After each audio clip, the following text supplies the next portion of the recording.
Terminó pues Salomón la casa de Jehová y la casa del rey. Y todo lo que Salomón se propuso hacer en la casa de Jehová y en su propia casa fue prosperado. Y apareció Jehová a Salomón de noche y le dijo: yo he oído tu oración y he elegido para mí este lugar por casa de sacrificio. Si yo cerrare los cielos para que no haya lluvia, y si mandare a la langosta que consuma la tierra, o si enviare pestilencia a mi pueblo, si se humillare mi pueblo, sobre el cual mi nombre es invocado, y oraren, y buscaren mi rostro, y se convirtieren de sus malos caminos, entonces yo oiré desde los cielos, y perdonaré sus pecados, y sanaré su tierra. Ahora estarán abiertos mis ojos y atentos mis oídos a la oración en este lugar, porque ahora he elegido y santificado esta casa para que esté en ella mi nombre para siempre, y mis ojos y mi corazón estarán ahí para siempre. Y si tú anduvieres delante de mí, como anduvo David tu padre, e hicieres todas las cosas que yo te he mandado, y guardares mis estatutos y mis decretos, yo confirmaré el trono de tu reino como pacté con David tu padre, diciendo: no te faltará varón que gobierne en Israel. Mas si vosotros os volviereis y dejareis mis estatutos y mandamientos que he puesto delante de vosotros, y fuereis y sirviereis a dioses ajenos, y los adorareis, yo os arrancaré de mi tierra que os he dado, y esta casa que he santificado a mi nombre, yo la arrojaré de mi presencia, y la pondré por burla y escarnio de todos los pueblos. Y esta casa que es tan excelsa será espanto a todo el que pasare, y dirá: ¿por qué ha hecho así Jehová a esta tierra y a esta casa? Y se responderá: por cuanto dejaron a Jehová, Dios de sus padres, que los sacó de la tierra de Egipto, y han abrazado a dioses ajenos, y los adoraron y sirvieron, por eso Él ha traído todo este mal sobre ellos. Y acuérdense que Dios hizo eso, exactamente. Vino Nabucodonosor con el ejército de Babilonia, tomó el templo, lo destruyó, lo incendió, lo dejó hecho ruinas, tradujo todo lo que era orgullo en miseria, deshizo, derribó las murallas de la ciudad de Jerusalén y tomó al pueblo y lo llevó cautivo por 70 años hasta que toda esa generación, salvo algunos casos, murieron.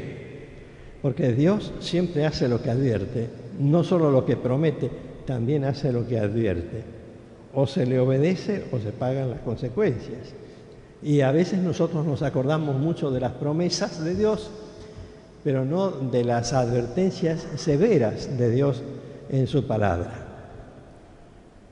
Y a propósito de eso, les quería recordar que nosotros estamos estudiando en nuestras reuniones de los lunes en la Asociación Cristiana de Jóvenes, calle Catamarca, 1247, en el primer piso, estas advertencias de Dios. Ahora estamos estudiando la astrología con una buena concurrencia, muy buena concurrencia.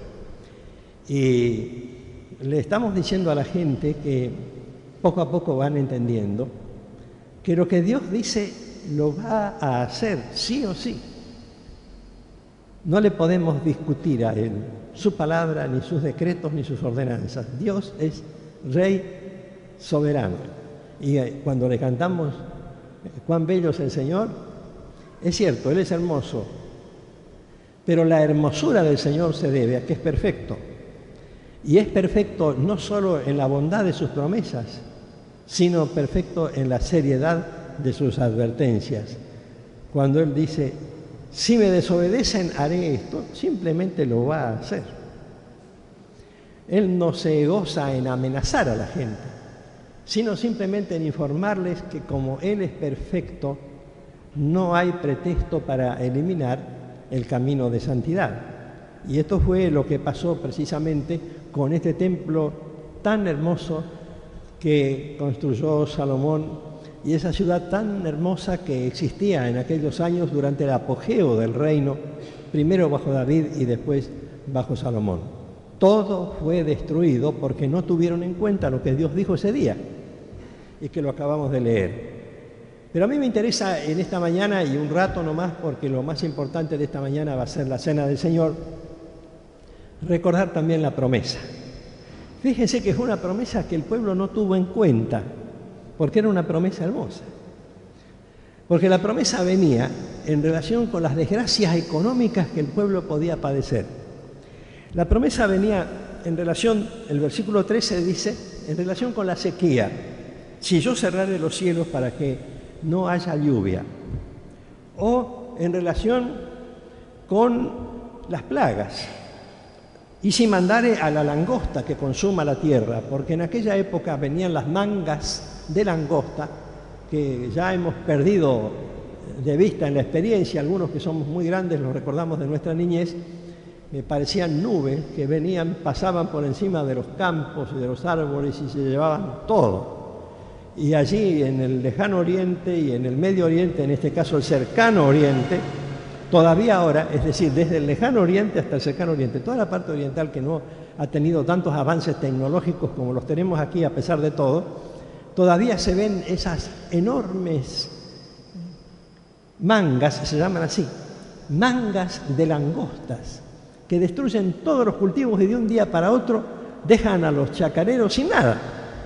Entonces el Señor decía, si viene sequía, o si vienen las langostas, o si vienen pestes, enfermedades, que también eran comunes en aquella época más que ahora. Ahora tenemos el cólera, el SIDA, pero una serie de prevenciones que recibimos a través de la radio, la televisión, los diarios, las revistas, en fin. En aquella época no había información ni desarrollo científico. Entonces venían pestes como, por ejemplo, mucho después, cuando ya la civilización había avanzado mucho más o menos 2000 años después de este episodio de Salomón, que ocurrió más o menos 1000 años antes de Cristo. En la época de la Edad Media venían pestes como la peste negra, formas de la peste bubónica o formas de la viruela cuando la viruela no tenía remedio, o infecciones de otra clase y destruían gran parte de la población. Entonces el Señor se refería a desgracias que provocaban crisis tremendas económicas, problemas financieros a la gente, dificultades a los comerciantes, dificultades a los que trabajaban por su propia cuenta, a los artesanos, dificultades a los que tenían campos y a los que cultivaban los campos. Y venía la desesperación, como en cierto modo mucha gente lo vive ahora en nuestro país, donde tenemos episodios de hambre que nunca se vivieron en la Argentina, porque nunca como ahora el hambre está causando tantos estragos en la población de nuestro país en provincias lejanas que están fuera de nuestros ojos, pero también en regiones vecinas, de barrios muy pobres y humildes, en torno a nuestra propia ciudad. Pero en aquella época era peor. Y el Señor les presentó las tres cosas que ellos más temían: la sequía, la langosta, la peste. Y les dijo, si viene todo esto, yo les prometo que yo los voy a sacar del problema, los voy a sacar a flote. Pero ustedes tienen que hacer lo siguiente: humillarse. Humillarse significa varias cosas. Podríamos predicar todo el tema sobre la humillación, empezar ahora y terminar a mediodía. Pero, por ejemplo, significa no creerse importante. No creerse importante. Ninguno tenga de sí una opinión que no le corresponde tener. Ninguno se sienta superior a los demás. Eran las exhortaciones permanentes de la palabra de Dios en el Antiguo Testamento y en el Nuevo Testamento. Humillarse es reconocer también no solo que uno no es superior, sino que en muchas cosas uno es inferior a los demás. Que cada uno de nosotros tiene dentro de la misma congregación gente que sabe más que uno. Yo soy pastor de hace 50 años y hay hermanos aquí presentes esta mañana que saben más que yo en un montón de cosas y a mí no me afecta el orgullo, primero porque trato de no cultivar el orgullo, pero de ninguna manera me destruye el aceptar, este hermano sabe algunas cosas que yo no sabía y quedarme boquiabierto aprendiendo de los hermanos que saben más, porque otros también un día aprenderán de lo que yo sé. Pero humillarse es pensar, tengo mis limitaciones. Y además humillarse es pensar, tengo mis pecados. Porque la Biblia dice que si decimos que no tenemos pecado, lo hacemos a Él mentiroso y la verdad no está en nosotros. Entonces humillarse es aceptar la realidad, no creerse superior, aceptar que hay otros que saben más que uno en muchos aspectos y reconocer las propias deficiencias y también los propios pecados. Entonces, humíllense primero, decía el Señor, porque si invocan mi nombre, tienen que ser humildes. Yo no puedo invocar al Señor como el fariseo del relato de Jesús que decía, te doy gracias, Señor, porque yo no soy como este pobre publicano. Es decir, te doy gracias, Señor. Menos mal, Señor, gracias, Señor, por ser yo un líder, un maestro, un pastor, un hombre importante en la vida de la iglesia. Señor, te doy gracias por eso. Y no soy como este pobre hermano que no sabe ni siquiera dónde está el Evangelio de Lucas. Bueno, el Señor dice que ese no corre en la voluntad de Dios, porque el mismo Señor dice en su palabra que el publicano decía solamente, Señor, ten piedad de mí, que soy un pecador. Y este último, dijo Jesús, salió más justificado que el otro. Así que si yo invoco al Señor, no puedo ir sobre la base de mirar lo que soy, sino más bien, Señor, mira lo que no soy. Lo que no soy. O decir como San Pablo decía, por la gracia de Dios soy lo que soy. Uno se da cuenta que a veces algunos hermanos, y perdonen si a alguno les cae el sayo, que se lo ponga, como dice el refrán español, a algunos hermanos les gusta demostrar, aparentar, impresionar, impactar. Bueno, el Señor no quiere eso. Si invocamos el nombre de Él es el verdaderamente grande y nosotros somos nada más que humus, tierra. De ahí viene la palabra humillación. Humus, tierra, barro y nada más. Y orar, pero orar en ese espíritu. Yo siempre me acuerdo de esa anécdota que le he contado como 10 veces, pero me gusta contarla porque siempre hay gente nueva que la escucha por primera vez. Aquí en Rosario, cuando yo era chico, había una iglesia en la calle Suipacha que tenía un pastor norteamericano que se llamaba Norman Lewis, un pastor muy bueno era. Y había una señora, que conocíamos todos en Rosario, una señora ya muy grande, que cada vez que el pastor decía, ¿hay alguien que quiera orar?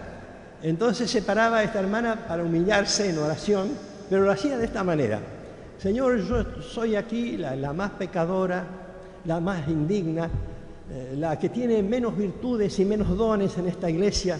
No sé cómo me atrevo, Señor, a pararme delante tuyo para decir, Señor, todo lo que a mí me pasa, porque realmente yo soy la más indigna de toda la congregación. Pero esto lo decía todos los domingos, durante todo el año, 1 año, 2, 3. Entonces un día el pastor quiso hacer una prueba. Y entonces dijo, hoy no voy a pedir oraciones voluntarias. Hoy le voy a pedir a la hermana fulana de tal, que según ella confiesa es la más indigna de toda la congregación, que tenga la bondad de guiarnos en oración. Y esta hermana se enojó e hizo un escándalo bárbaro en la reunión. ¿Y cómo se atreve a decirme la más indigna de la congregación? Quería llamar la atención sobre su humildad. Decía Spurgeon que uno de los riesgos es sentirnos orgullosos de nuestra humildad. Sentirnos orgullosos de ser humildes. Entonces la oración no sirve. La oración no sirve para darle discursos al Señor sobre nuestra humildad. La oración sirve para reconocer la grandeza de Dios, por eso dice buscar en mi rostro, orar en y buscar en mi rostro. Es el rostro del Señor que buscamos. Yo el otro día hablaba con Fernando, que es el director de adoración, y le decía, mira, cada director de adoración no tiene más remedio que estar así, dirigir así como los predicadores. Pero en su corazón, en el fondo, tienen que estar de espaldas a la congregación mirando al Señor. Deben sentirse como si miraran al Señor. Deben sentirse como hacían los viejos curas cuando presidían la misa, que está bien, técnicamente tal vez era una actitud que no era muy clara, y por eso tiene razón la Iglesia Católica cuando cambió la actitud y ahora el cura se dirige hacia la congregación. Pero cuando en los años anteriores al Concilio Vaticano II y aún antes también, era común que en algunas ceremonias los curas hicieran así, estuvieran adorando a Dios. Después se cambió la liturgia. Pero el creyente que preside la adoración o la oración, aunque físicamente no esté de espaldas, tiene que estar buscando el rostro del Señor espiritualmente. Él se está dirigiendo al Señor. Entonces el Señor decía, ¿quieren que yo les bendiga? Búsquenme a mí. Oren para mí, no para la gente que escucha. Oren para mí. Díganme a mí las cosas. Díganmelas en este lugar o donde sea, pero díganmelas a mí. Y entonces conviértanse de sus malos caminos. Porque el creyente puede tener un mal camino, puede estar equivocado. A veces uno dice, el mal camino es el pecado. No es solamente el pecado. El mal camino a veces es una forma más sutil de pecado que no es escandalosa. Por ejemplo, el capricho personal de hacer las cosas a su manera y no a la manera de Dios. Esa famosa canción, A mi manera. Una chica de Buenos Aires que canta muy bien. Estábamos una vez con mi esposa en una reunión y cantó una canción preciosa con la misma música, pero ella le había escrito la letra. Y en vez de decir a mi manera, decía a su manera. Hablaba del Señor, a su manera, a la manera del Señor. Porque nosotros no nos damos cuenta de la importancia que tiene, por ejemplo, un culto de oración. En la iglesia tenemos cultos de oración todos los días. Lunes y sábados en los anexos, martes, miércoles, jueves y viernes de mañana, en los cultos de la mañana, a las 7 de la mañana, aquí en el templo, todos los días. Y si miramos las noches también, porque prácticamente todos los anexos, en alguna excepción, tienen culto de oración durante la semana aparte. Y aparte, varios anexos tienen no solo el culto de oración semanal, sino vigilias de oración, como nos contaban el otro día los hermanos de Palestina, el hermano que está trabajando, Quique Sumaya, en el equipo pastoral. Entonces, cuando tenemos estas actitudes, allí uno piensa, ¿cuál es mi mal camino, Señor? Mi mal camino es hacer las cosas a mi manera, no a tu manera. El Señor quiere eso también. No es solamente mal camino andar pecando groseramente en la calle, sino el mal camino es olvidarnos del camino que quiere el Señor. No buscar mi gloria, sino la gloria de Dios. No buscar mi interés, sino el interés del Señor. Y finalmente, este pasaje da para mucho. Fíjense que hay congresos enteros que se hacen sobre pasajes como este. Entonces dice el Señor, entonces yo oiré desde los cielos y perdonaré sus pecados y sanaré su tierra. Esta promesa es, yo les quito las pestes, yo les quito la sequía, yo les quito la invasión de las langostas, les devuelvo toda la prosperidad desde el punto de vista sano de prosperidad, no de esa prosperidad prometida por las sectas. Les devuelvo lo que ustedes tienen derecho a tener como bendición si ustedes hacen esas cosas. Se humillan, buscan mi rostro, abandonan sus malos caminos. Entonces yo oiré. Tácitamente esto quiere decir que hay oraciones que el Señor no oye. Como decía el pastor Ábalos, una vez que, creo que fue Zambrano que los fue a visitar, y Ábalos estaba raspando el techo del templo de la iglesia, y creo que fue Zambrano que le preguntó, ¿qué estás haciendo? Dice, estoy raspando las oraciones pegadas, dice, porque hay tanta ahí. No llegan al cielo, no pasan del techo, vete a raspar, ¿no? Y puede ocurrir a veces, hermanos, que el Señor no escuche lo que nosotros estamos diciéndole, como si fuera un teléfono con el cable cortado. El Señor, para oírnos, necesita que hagamos lo que Él dice, porque entonces dice, yo no oiré. Y no escuchó, porque cuando llegó el momento, cuando el profeta Jeremías apareció para decir, ojo que Dios no les escucha más las oraciones, ellos seguían en el templo orando. Ojo que Dios no los bendice más. Ellos seguían haciendo los sacrificios cotidianos y la liturgia. Ojo que esta ciudad va a ser destruida porque Dios dijo. Y entonces lo encarcelaban a Jeremías, porque no les gustaba que Jeremías dijera eso. ¿Y qué ocurrió? Que ellos siguieron orando, pero la oración no fue oída, porque no habían tenido en cuenta los requisitos. Seguían sacrificando, pero el sacrificio no tenía ningún valor. Y cuando llegó el ejército de Nabucodonosor y ellos pensaron, Babilonia no va a poder tomar esta ciudad porque esta ciudad es santa, sede de Jehová y acá está el templo, se encontraron con que Dios había dicho también, pero si ustedes no hacen lo que yo digo, yo no los protejo más.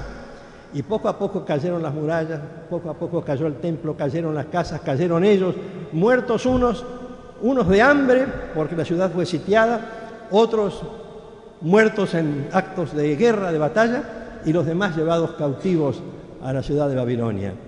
Dios siempre hace lo que promete. Cuando promete castigo, castiga. Cuando promete bendición, bendice. A nosotros nos toca elegir.